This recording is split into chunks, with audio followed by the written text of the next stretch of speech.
for College and Career Ready Night. Tonight's our focus of this small presentation is to talk about agriculture, food, and natural resources pathways. And at District 214, we're very fortunate to be able to offer this here in the district, specifically Rolling Meadows High School, which houses this, but all students in District 214 are available to be a part of this. So tonight we're going to spend some time talking about the different options we have and why we offer this program that leads to many great careers after graduation. So before we get started, if we could just do some real simple introductions for all of the people on the panel tonight. So if we wouldn't mind, would you mind starting off? Let's start off with Miss Wright. Sure. Good evening, everyone. My name is Kendall Wright. I'm one of 2 agriculture teachers at RMHS. I teach the agricultural biology courses and primarily the veterinary science classes as well. Thank you. Dana, would you mind going next?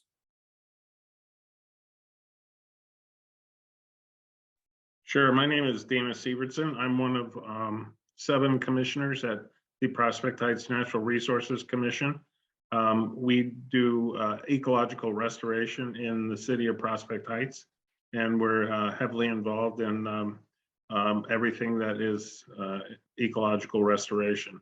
One of the most important things, I think, that we're all facing right now. Thank you. Miss Eubanks? Hi, everyone. So I am one of the other agriculture teachers. I teach agriculture biology, as well as I am more for the plant sciences and food sciences part of the pathway. All right, thank you. Brian? Hi, everyone. I'm Brian Clement. I'm the horticulture department chair at College of DuPage and one of the full-time professors. Beautiful. Seth? Hi, I'm another one of the commissioners on the Prospect Heights Natural Resources Commission. And in addition to what Dana said, we also offer a number of internship opportunities and things that can sort of be stepping stones for students who are interested in fields of things like nature restoration, ecology, and things like that. All right, thank you. Ms. Carlson? Hi, I'm Kim Carlson. I'm student success coach at Rolling Meadows High School. I work with the students primarily on internship, apprenticeship, and career exploration. And last but not least, Tessa. I'm Tessa Knepper. I'm a sophomore at Meadows who's also in my 2nd year of ag classes. Perfect. Thank you so much. Well, thank you everybody for giving a small background of what you are or where you're at and what your affiliation is. We're going to start off tonight talking primarily with our business partners first, and that includes Prospect Heights, which generously both Seth and Dana work for, as they indicated earlier. But if you could, I guess, talk about the typical day with working for the natural resources in Prospect Heights, Cook County, and a little bit about what you do and what your job entails.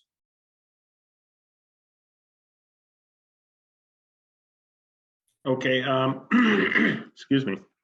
We are an all-volunteer organization. So there's 7 of us who are appointed as commissioners by the city of Prospect Heights, and we oversee a volunteer grassroots organization.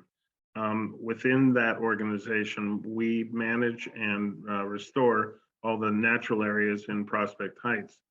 So a typical day is, I mean, if for us as commissioners, our days are varied, and some of us are retired and some of us put in more time than others. And but as far as the student goes, and primarily what we offer, as Seth had mentioned, is internships. Our paid summer positions, a day for them would be starting off with Agnes, our director, Agnes Wojciechowski, and doing an hour and a half of intensive plant ID, best land management practices. We would focus on tool safety, and then the rest of the day would be actually putting all that theory into practice and going out and making a difference in Prospect Heights. For our academic internships that have been done through 214, in the time of COVID, we had the abbreviated 30-hour version. And then we are now looking at doing the 60-hour version. So those focus basically on education with less time spent in the field doing restoration work. Seth, do you have anything you want to add to that?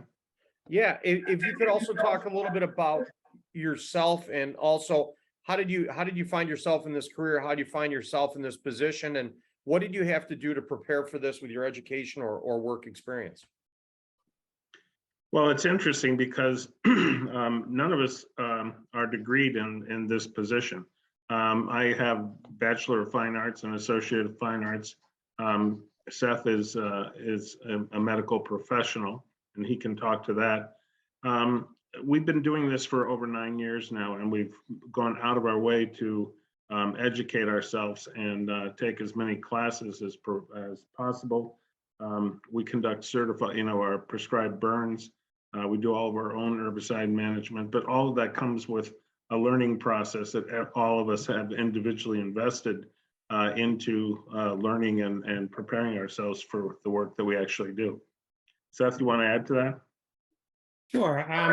One of the things that I think one of the reasons we're here tonight is that we can help students get a step into these fields that involve nature restoration and ecology. So for example, we have, as Dana was mentioning, we help students get things like herbicide license so they can help us do nature restoration. Depending on the time of the year, we might do seed collection for nature restoration. We might do seed preparation. We might do burning, prescribed burns. We do planting in the field. We do, certainly a huge part is plant identification, native plants and invasive species. As probably you all know, the prairie state has very little prairie left. And what we do is we help bring that prairie back. And so what we can do is provide opportunities for students in 214 to learn about what are the native species, what are invasive species, what's a healthy environment, what's an unhealthy environment, talk about biodiversity, and how we can help the students learn how to be sort of the stepping stones to become something in the field of ecological restoration or park naturalist or field ecologist, or different fields that involve many different career opportunities in this area. Yeah, also, and I'd like to add, we also maintain our own greenhouse program. So for instance, last year we propagated 40,000 plants that went into our restoration from our local seed source. So it's full circle. All right. Well, thank you very much for sharing that. Next, I'd like to just kind of turn this conversation a little over to one of our dual credit partners. And we've been fortunate many years here at Rolling Meadows High School in District 214 to work with Brian, and he works at COD. And Brian, if you wouldn't mind, you already, I know, introduced yourself, but if you could talk a little bit about COD and why somebody at 214 would want to work with COD and what you have to offer. Okay. The College of DuPage horticulture program offers 3 degrees in horticulture and sustainable urban agriculture. And we offer 9 certificates and soon to be 10. We're adding a new urban farming certificate next fall to our degrees and certificates. We offer 64 different classes in horticulture. We're probably one of the largest horticulture programs in the state of Illinois. And we do have a dual credit agreement signed with Rolling Meadows High School. And we offer dual credit for students that are taking Intro to Sustainable Urban Agriculture. So students that are taking that course can basically get dual college credit. And if they decide to transfer to College of DuPage, they can apply that towards a degree or certificate whenever they get to COD.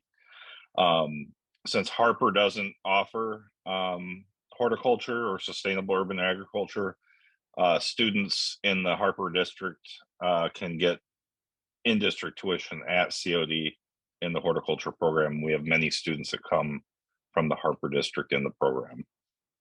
All right. And can you talk a little bit to students that aren't familiar with some of these professions? What do you see a lot of students that graduate from COD after going to high school, going to COD? What do you see them doing, and what kind of careers are out there for and some of the wages maybe that you come across? So there's a wide variety of different types of careers in horticulture, sustainable urban agriculture, working for a landscape company, working for an urban farm. Hydroponics is a big area. So we have some students working at different hydroponic facilities. We have a lot of students working for park districts, forest preserves, golf courses. We have some students working at Wrigley Field in turf management, turf maintenance. So there's a wide variety of different types of careers with a lot of those careers are paying very well. Starting out wages and stuff, and you can work your way up pretty fast in some of those careers. On our website, if you go to www.cod.edu/horticulture, my contact information is there, as well as different career information as far as wages and stuff. But we have a lot of students out in the industry making anywhere from 45,000 up to 100,000, depending on what type of career field you go into. And many of these jobs and stuff, you can work your way up pretty fast, and you only need a 2-year degree. Okay. All right. Thank you for that information. Next, I'd like to shift it over to Kirsten and Kendall, teachers here at Rolling Meadows High School. We actually are fortunate at our high school to offer really 2 pathways. One is agriculture and one is vet science. And both of these teachers are great at what they do. But if possible, could you guys talk a little bit about the programs and some of the classes students have available to them, and why students that we currently have in them, why they're so interested in them? Absolutely. Kirsten, do you want to go with the plant side first, since that's the other speakers were about that? Sure, yeah. So talking about like the plant science side of everything that we have. So our students get to start out with their agricultural biology classes within the pathway, which introduces them to not only a lot of plant and animal biology topics, but it also hits their biology credit that the students would need their freshman year, which is great. We also are able to offer that as an honors class, as well as a general credit class. And we even have an EL section of agriculture biology as well. So it's very open to any student who would be interested in taking that course. So leading from that class into my pathway that I teach, I have food science, which focuses on growing food. So we have a high tunnel, which is a big, basically half circle that's on the ground, where we grow food through there year round. And then we also have a greenhouse that we utilize year round, as well as raised beds. So we work a lot with growing food and producing food and kind of problem solving a lot of issues that may be happening within sustainability.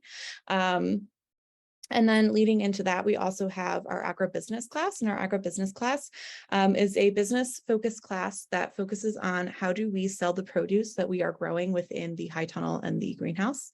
And then our last course that I teach is the dual credit sustainable urban agriculture class that students can take. And that class is focusing more on how do we grow food more sustainably for our future? How do we be grateful to our land and take care of the environment as we grow our food and as our populations grow.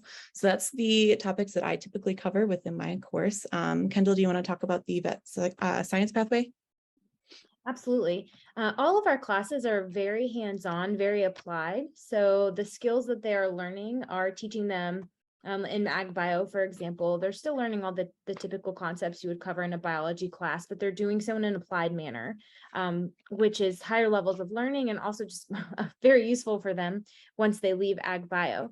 So after ag bio, if they decide to go into the animal science side of things, they would go into our veterinary science pathway.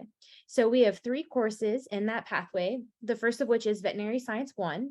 That course focuses on what you do when an animal comes into the clinic and it's healthy. So essentially, well visits.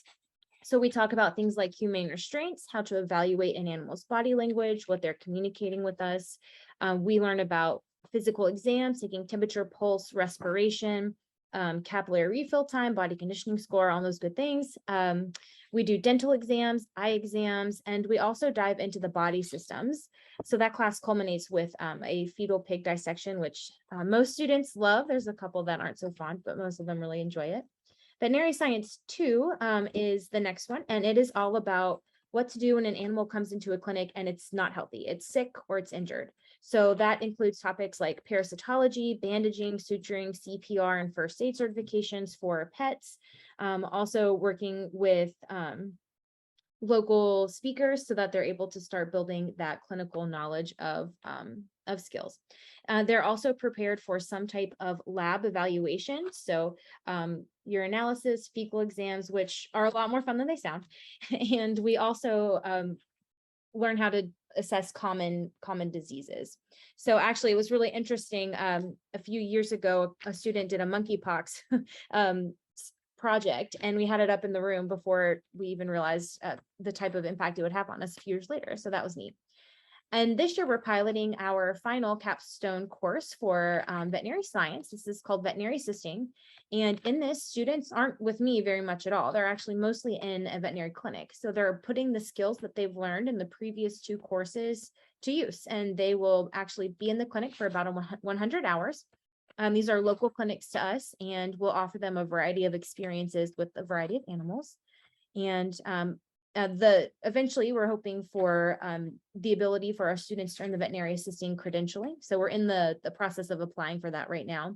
But yeah, so it's a growing pathway. It's a lot of fun, and I have a great time teaching, and I hope the students have a good time as well. Thank you both. And these two are amazing teachers, by the way. I've been fortunate to work with them for a few years. Could you also talk about it? I don't know if I heard you mention any extracurricular things you're doing outside the classroom as far as visits, or I don't know, maybe something to do with animals. I'm looking at Tessa's face right now. Anything else you could share outside of the classroom? Sure, I'll let Tessa talk about FFA. We do a lot outside of class, and most of it's under the umbrella of FFA. We also have the therapy dog program that is run through our courses. Each semester we have a new cohort where we train people and animals, or dogs specifically, to be part of the therapy dog program at Meadows. Currently, we have about 18 dogs that have gone through the program at Meadows, and probably about 25 people who have gone through. So it's been a wonderful addition to the program. The students often come in and the first thing they'll say is, "Where's Ralph?" who's one of the dogs, or "Where's Sven?" another of the dogs, but they're very interested in it. But Tessa, can you tell us a little bit more about FFA? Yeah, FFA is once a month after school, and I love it. It's well, around here it's mostly leadership and then community service. So it's a lot of like socialization and fun times. We have an officer team that's growing quickly, which I'm so happy about. And I mean, like we're working on doing leadership training next month. And we just, yeah. Tessa, what are some of the trips you've been able to go on, like what they're about, what you've done? So we did state convention in June, which was in Springfield. It was 3 days. And we met the state officers, did like college and career fair, a bunch of different like speaking events. There's a bunch of different competitions. We had a quiz bowl team last year. We're trying to get a new one. Creed speaking is for freshmen. I don't remember the other ones. We went to U of I a couple weeks ago for their Vet Med open house. We're leaving tomorrow to go to national convention, which is very similar to state.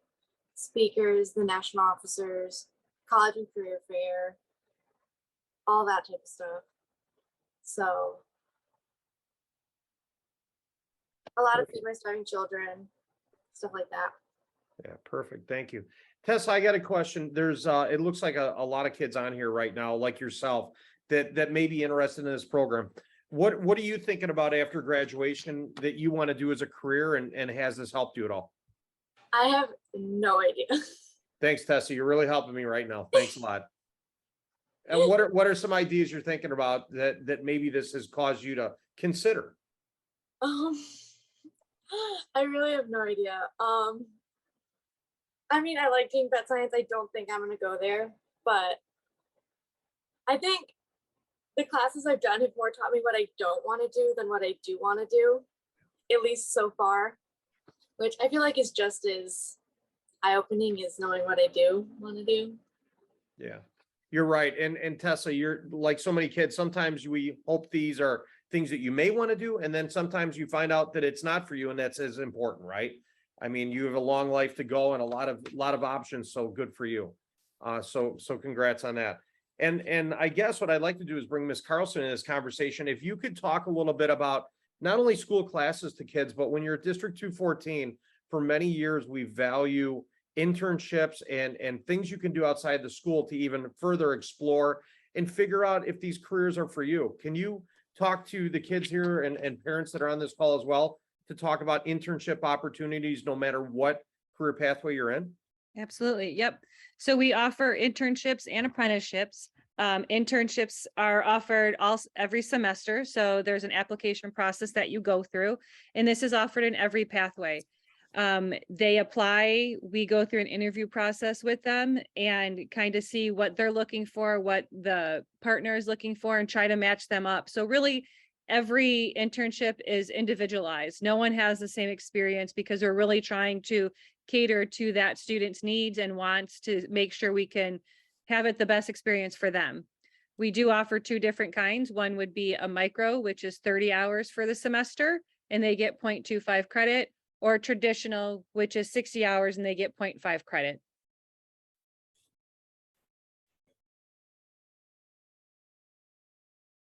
And can you talk a little bit about the capacity and what some students are doing and how it's impacted them searching out careers and finding out more information? Sure. Like in this pathway specifically, I could talk, we have several students that are working at a veterinary clinic, and they've interns and apprentices. Apprentices get a little bit more hands-on, or they're actually in the surgery room when animals are being operated on. So really getting an experience, seeing exactly what it's like, seeing what it takes, you know, from diagnosis to getting the animal in, to doing the surgery, to recovery, the whole process. So it's an amazing hands-on experience, and it could go either way. Like Tessa said, you could either, you know what, nope, that's not what I want to do, or I love it, that's exactly what I want to do, that was amazing. And both are great because we could go either way with that. Perfect. Thank you. I guess. Can I mention please. something? Please. Yeah, we've had some students do micro internships with us in the Prospect Heights Natural Resources Commission. It's gone really well.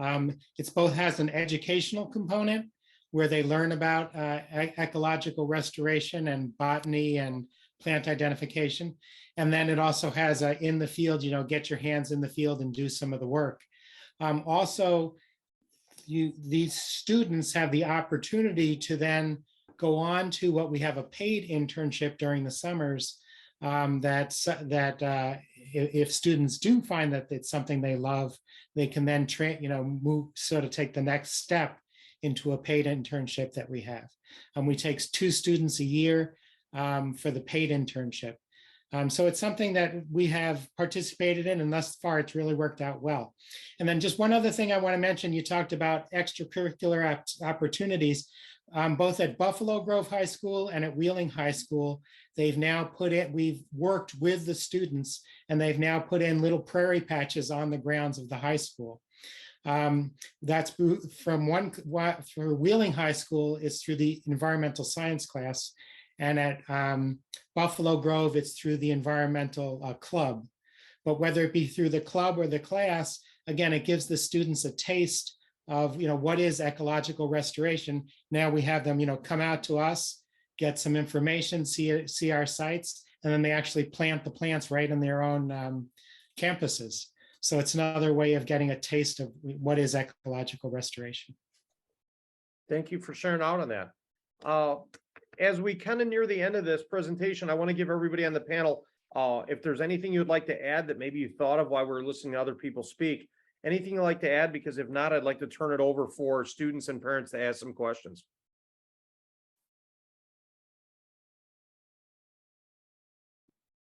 All right. Before we do turn it over, I do want to, if possible, I'm going to share my screen here for just a second. And the reason I want to share it is we also have on here, which is a great resource to have. I'm not sure if parents know this or even students, but as I'm going to skip down here, at our district website, there are a great guide that people use throughout the 4 years that they're here. And if you're interested in any pathway, and specifically food science tonight, or even our vet science pathway, you can go to our district website and look for our academic handbook. And in it, this is what you would find: pages that describe like what you would want to do and what classes we recommend you take. Now, please know that these are recommendations. Students sometimes change their ideas, kind of like Tessa had said, she's trying different stuff out, which is completely fine. But as you go through our handbook, you'll find that there's different pages that help describe and guide you to what classes you should sign up for during the 4 years that you're here. It also includes your Gen Ed courses. It shows everything that's required and hopefully helps out have those discussions between their parents and students. So I just wanted you to know that there's a food science one here, and there's also one on plant and animal systems. So know that those are available to you to help out. So if you have questions on that, your counselors can help, or anybody at our schools can kind of help direct you on that. So I wanted to share that with you. What I'd like to do now is turn it over to kids and parents. If you have any questions, feel free to unmute yourself, or if you'd prefer, you can also go to the chat box and we'll read your questions off. Either way is fine for us. So anybody, if you'd like to open up the floor, here we go.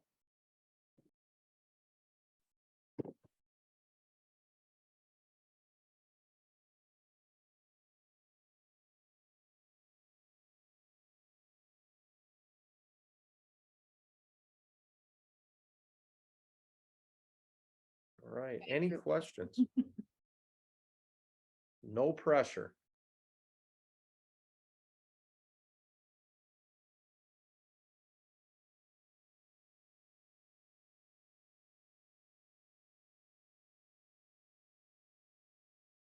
All right, question just came through. What options are available for Prospect High School students interested in horticultural or environmental type classes? Does anyone want to take that question? So I don't believe Prospect has any options for horticultural classes. I am not aware if there is an environmental science class or not. I'm not sure if that is something. But at Rolling Meadows High School, if you are interested in taking like the food science class, which is more of like a plant sciences class, if you go to Prospect High School, you can still take the class at Rolling Meadows. The district would help provide transportation so that you can take that class. So if that is something of interest to you, that is still something that you would be able to do. You would just have to talk to your counselor about that, because they would have to work with your schedule a little bit to make sure that you can easily transport to our school and back. Yeah, and good news is that at our district, which if a school does not have a program, because not all do, we do provide transportation. And when you meet with your counselor to build next year's schedule, tell them that you're interested. And they may ask you to also take an alternative class, but we try to schedule those classes out so that if you're at Prospect or PG, it might be at the beginning of the day or at the end of the day, which allows you to take those courses. So definitely a possibility if you're interested. All right, great question. Any others?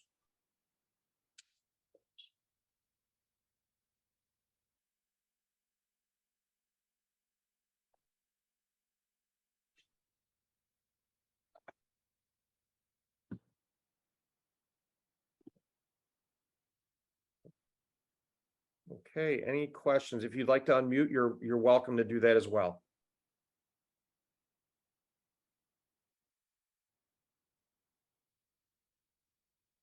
All right, well, if there's no further questions, For the students and parents that are on here tonight, thank you for attending. Thank you to the panel for taking the time tonight to meet with these families. And if you have any questions about registration for next year, you can always go to your counselor or stop in your student services offices, and they will help you out in any way possible. So thank you for coming out tonight.